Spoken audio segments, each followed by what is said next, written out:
Folks, welcome to Chevalier Books. Thank you very much for coming. We are the oldest bookstore, I think, in the Los Angeles area. Since 1940, we've been serving the Larchmont area and the Los Angeles area for a while. Thank you for coming in. Which way? This way? Tonight, we are proud to present Carolyn Campbell in celebration of the publication of her new book, City of Immortals.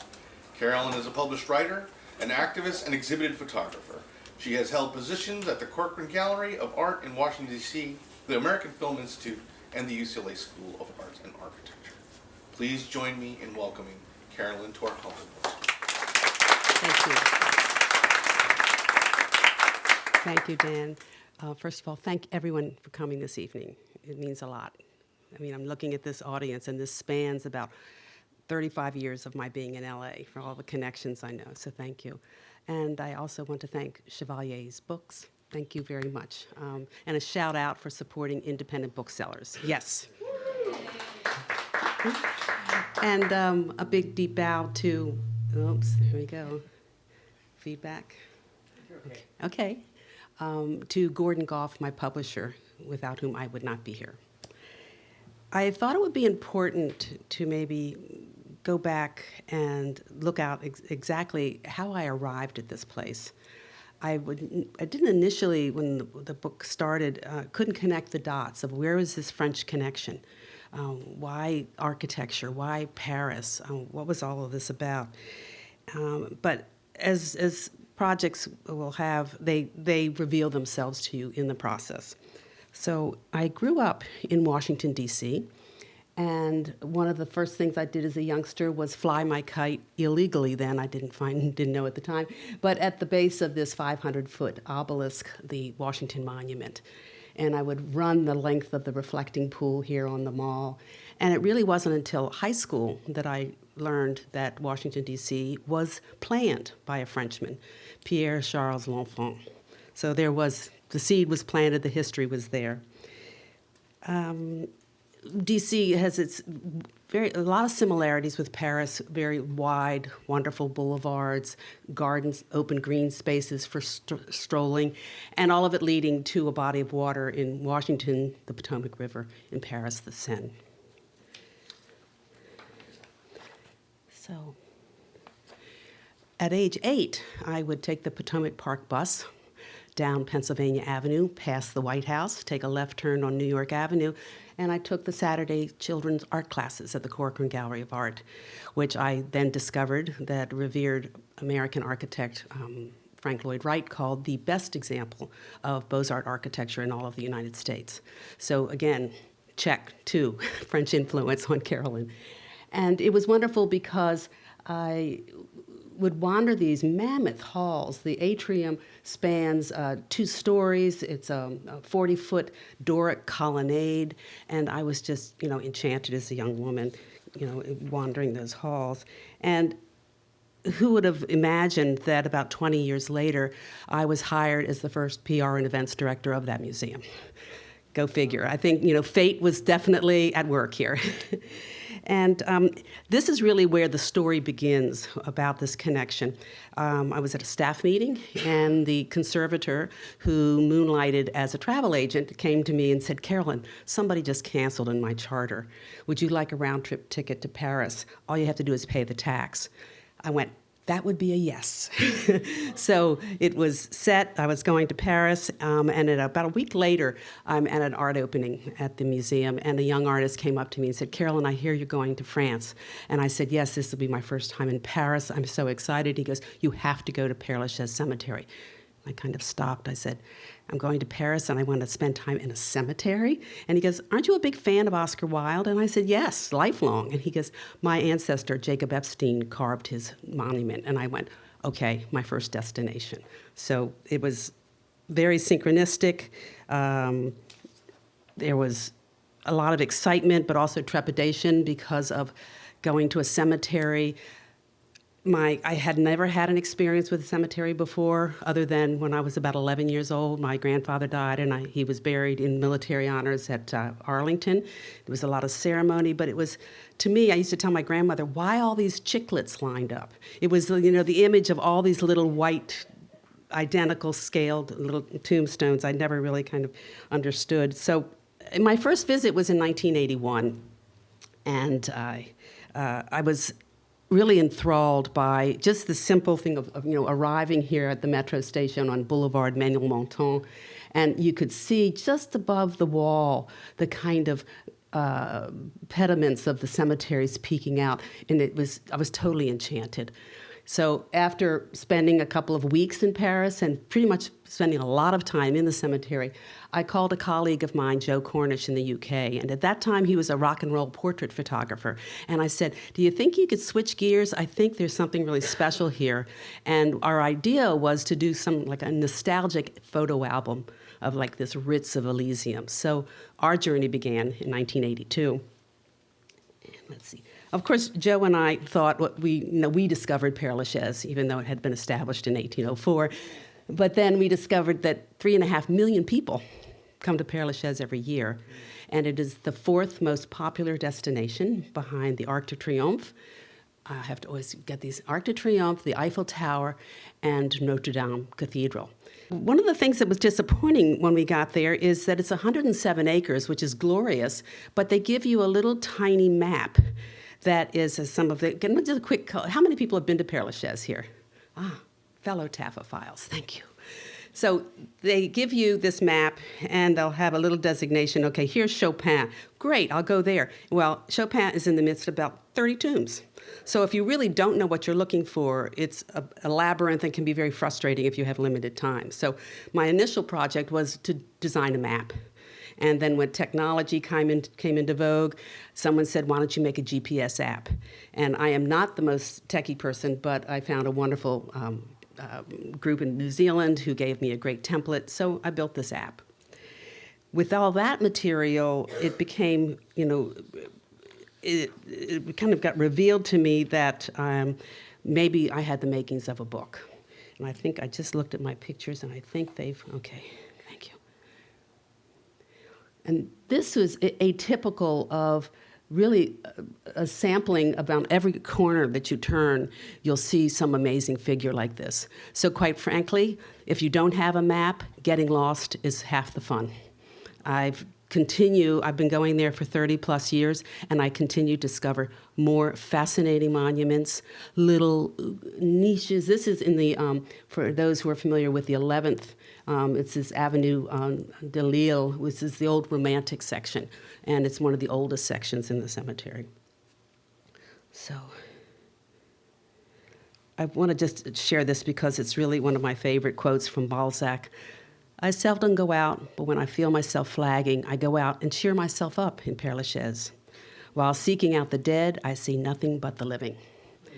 And this has really been my experience. I initially went to find Oscar Wilde, never found him that first trip. He was in the far northern section of the cemetery. I never got out of the Romantic section. With Chopin and Colette, why go any farther? So, let me see here. Let me get to our next picture here. Now, I want to go back in time, and why was there the necessity for the cemetery in the first place? There were plenty of graveyards, there was plenty of churches where it was the traditional place to be buried. Well, after a couple of wars and some plagues, these cemeteries were overcrowded. And the lore has, or maybe it's just a total rumor, but I love the story, is that the Cimetière des Innocents shared a wall with a large apartment building, and one night a god-awful roar was heard, and 2,000 corpses broke through and landed into the adjoining building. Well, the apartment residents were not thrilled with this. They complained to the new young first consul who had just been appointed, Napoleon Bonaparte, and they complained bitterly to him. So Bonaparte went to Nicolas Frochot, who was the prefect of the Seine, and he said, we've got to do something here. He said the engineers did a beautiful job designing Paris, but they had no plan for the ever-increasing population of the dead. So Frochot was a very enterprising, let me see if I've got my right order here. There's so many facts. I've designed about 4 different tours. God only knows which one you'll get tonight. This is one script, and then we'll see what happens. Let's see here. So Nicolas Frochot decided to hold a competition. And there are many outlying areas in Paris, and it was the first ever commission that was awarded to an architect because, again, all of these burials happened within the church or immediately around the church graveyard. So Alexander Brongniart was awarded the commission. He was a landscape architect and designer. But the people weren't really thrilled about trekking out to the countryside for interment or visitation, and the bishop was not thrilled about losing the money. Obviously, you pay your way, the closer to God, and buried in the church, but they had no choice. They ran out of room. But Fréchot also had a keen sense of how to appeal to the masses, and it was by creating something really intriguing. And so it was all about celebrity. So nothing much is different, 2019 or 1700s. He decided to barter for some noble bones, and he found the remains of Molière and La Fontaine, and then they get the ashes of the ill-fated 12th century lovers Heloise and Abelard, and the cachet was set. That, and he kind of peppered some wonderful sculptures throughout the space, and the grand opening was May 21st, 1804. Okay, let me see here. Now, Etienne Godin served as the chief architect of the city of Paris after Brongniart passed away. And he was known for his neoclassical designs. And these are the front gates at Boulevard Ménilmontant. It's kind of an elliptical horseshoe. And you'll see the very traditional funerary symbols of the torch, which is life's flame. And I think it's a little bit better on this slide, and the winged hourglass, which is time is fleeting. And you'll find that these symbols are really probably the most popular throughout the tombs, and I really encourage people, one of the reasons I wrote the book is that instead of just experiencing the history and the people that are there, but to be aware of the environment, finding all of these kind of iconography of the dead in all of the different styles and so forth that have been designed. Okay. Now, this is the map, which is included in the book. This is, again, it went through many iterations, but down here is that Père-Lachaise Cemetery metro stop, and coming down Boulevard Ménilmontant to the Godin entrance right here. And there are other entrances up here at Gambetta. Oscar Wilde is up here, and other side entrances. But I really recommend coming up through this main Avenue Principale, where you'll pass by Colette is here, and Louis Visconti, the designer of the Louvre. And the reason is because you will come upon this wonderful monument aux morts, to the dead. And this was designed by Albert Bartholomé. He was originally a painter, and one of his colleagues, Degas, said, I think you really ought to go into sculpture. Now, we don't know why that was. Either he was competition or he wasn't such a great painter, I don't know. But this monument kind of reflects another typical imagery in funerary art is the others leading it through the door to the afterlife. And these images, these figures are about a bit larger than human scale, but again, you're standing right here, maybe about this height, and it is quite a phenomenal experience. Now, let me see. And you'll see on either side here these doors. These lead to what they call the ossuary. And in Paris, once a cemetery is either closed down, all of the bodies and the remains are placed in the ossuary. The same thing occurs if you have purchased a tomb, and again, they have sliding scales. You can be 10 years, 20 years in perpetuité for the rest of time. If you don't maintain your tomb, you will be disinterred and you will be buried there. So pay your bills at the cemetery is a good one. Let's see here. This is, again, another area in the romantic section. It's very dense. This was in the fall. And one of the kind of significant things that occurred to me that Brongniart must have experienced, that this original 16 acres of the cemetery was originally a Jesuit retreat for Father Lachaise. And he was the confessor to the Sun King Louis XIV. And history has it that Louis said, Father Lachaise, if you forgive me my sins, I'll give you this great piece of property out in the country.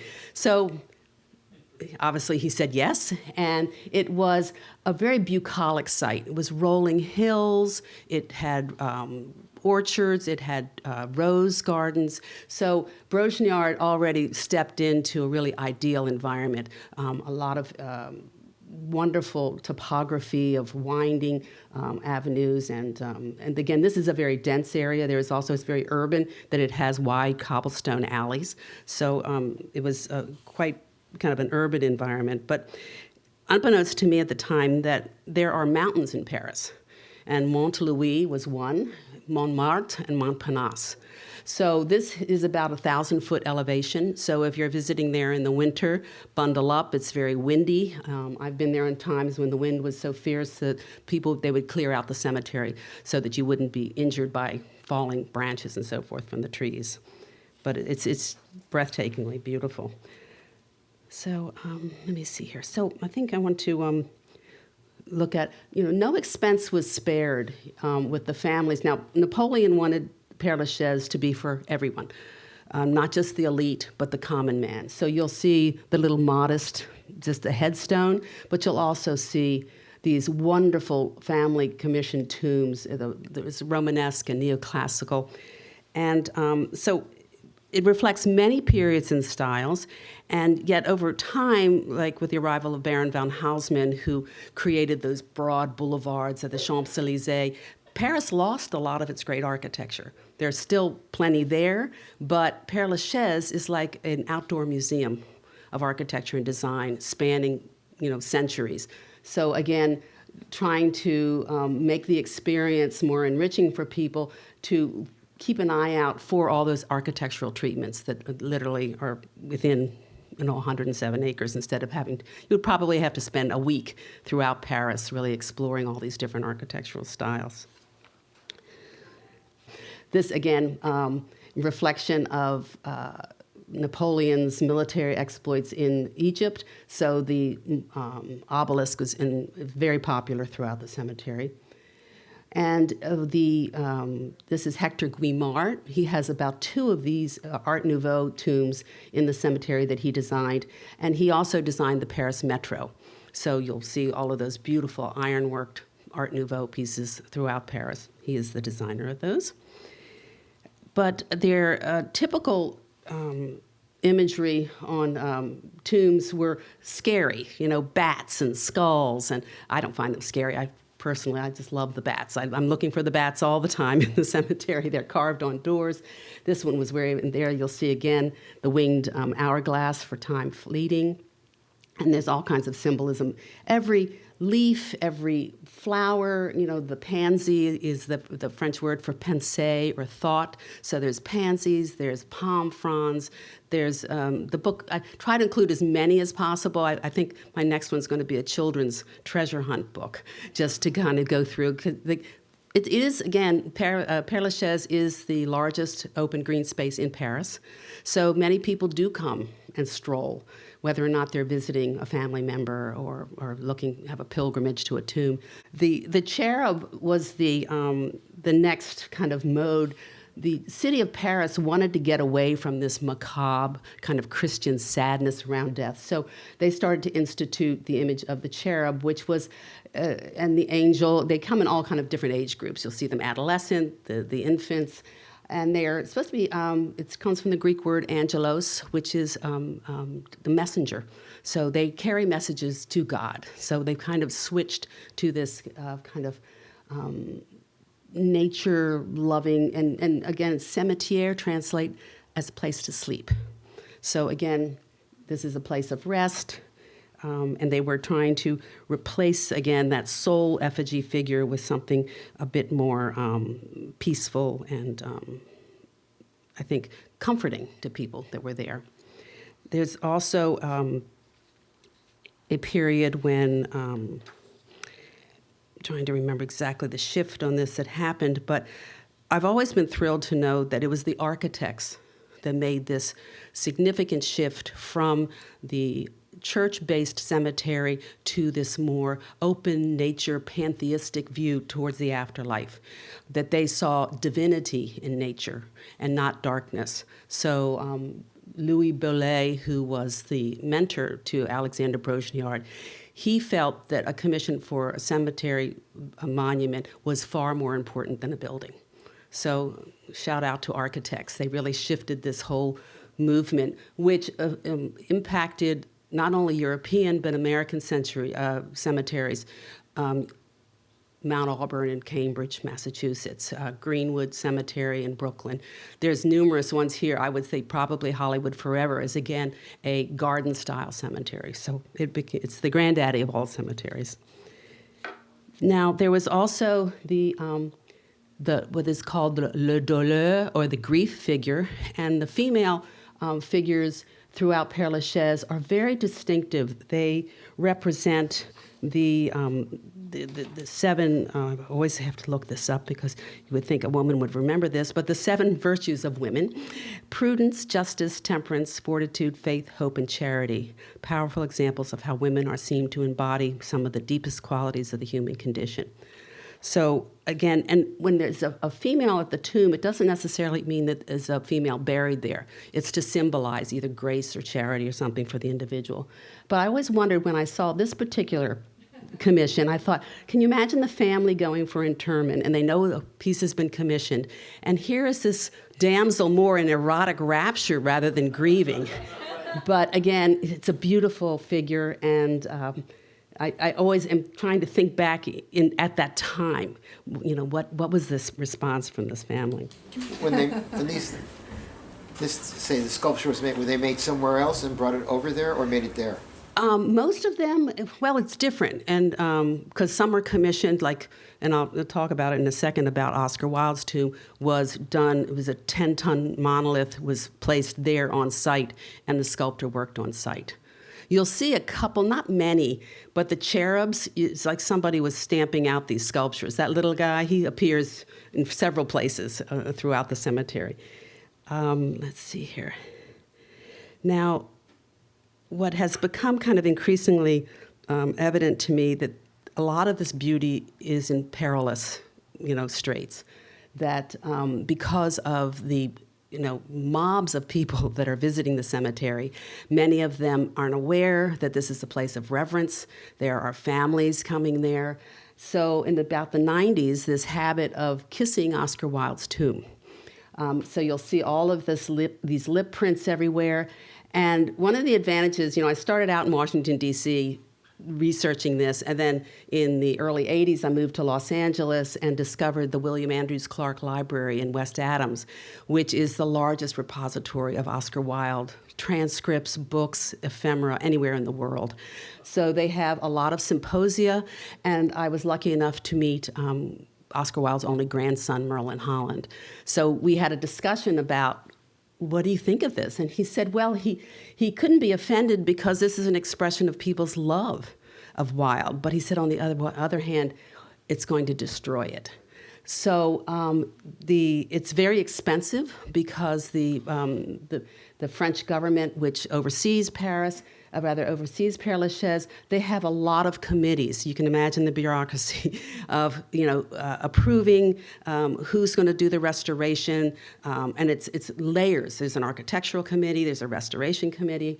I was very fortunate to meet several of the heads of these different departments and talk about the process, and it's very expensive. So the French weren't exactly going to come up with the money, so a historical society in Dublin underwrote this entire restoration, which was very lovingly done, and then, unfortunately, not very aesthetic, but a protective plexiglass shield that now is around the tomb.